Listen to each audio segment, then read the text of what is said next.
When I was 16 years old, we lived in the town of Provo, Utah, and there was a new water park being built, and I desperately wanted to be a lifeguard at this new water park. There was only one problem.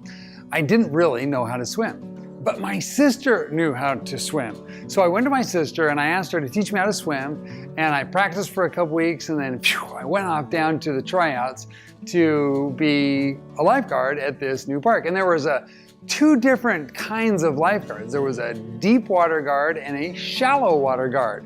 And of course, all the cool people wanted to be deep water guards. There were only going to be about 15 or 20 of those guys and dozens and dozens of the other guys, and they didn't make very much. And the deep water guards made much more and had much more extensive training. And that's what I wanted to be. And so I went through the tryouts and I tried really hard and I did my very best. But before I even got into the water, I did something that I think, that I know of, nobody else that was trying out actually did.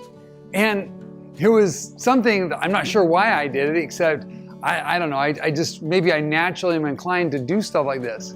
But I found the guy who was in charge, who was going to make the hiring decision, and I got to be friends with him.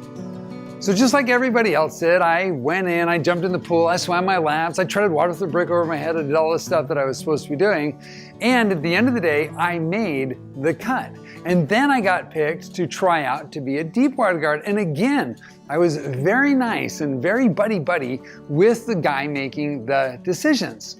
Now, I gotta be honest with you, as I looked around, I saw that a lot of the people that were trying out were actually better swimmers than me. They were more experienced, better qualified, they were stronger, they were faster, but they didn't have something that I had, this magic power of success within. They were just there trying out, and they were doing the very best based on the merits of their swimming and the merits of their experience. Well, I didn't have that, so I had to use something else. Well, the end of the story is I got the job. Not only that, before the summer was out, I was on one of the shifts a head deep water guard. That means I was responsible for and overseeing lots of other people twice my age. It was a really cool thing. Well, what made the difference? Why was it that even though I wasn't the most qualified per se, now I'm not saying I wasn't qualified, but I wasn't the most qualified.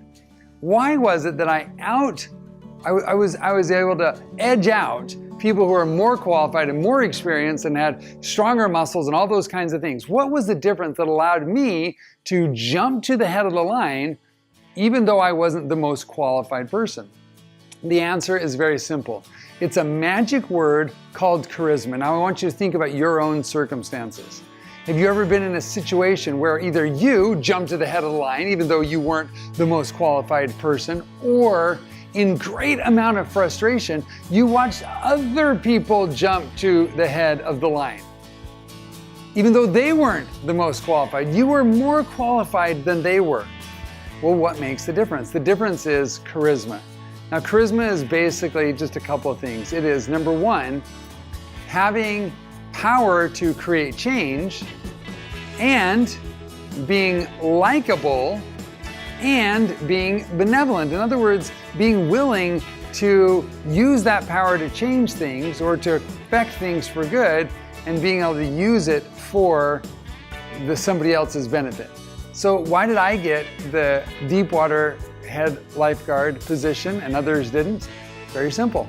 I got to be good friends with and found out the needs of the guy making the hiring decisions, and I met those needs. See, he needed somebody that would be not just a decent swimmer, but also responsible, good with the public, and be able to calm down people when they got all agitated, which happens at pools all the time, especially big public pools. And by being friends with him, he saw that I had some characteristics and was willing to use those on his behalf where some of the other guys weren't. I was a people person. That was it. I was likable. And because of my likability, because of my charisma, I got the job where others didn't, even though I wasn't the most qualified. So how do you use this in your life? Consider when you need to get the job, the sale, the client, move your business forward, whatever it is.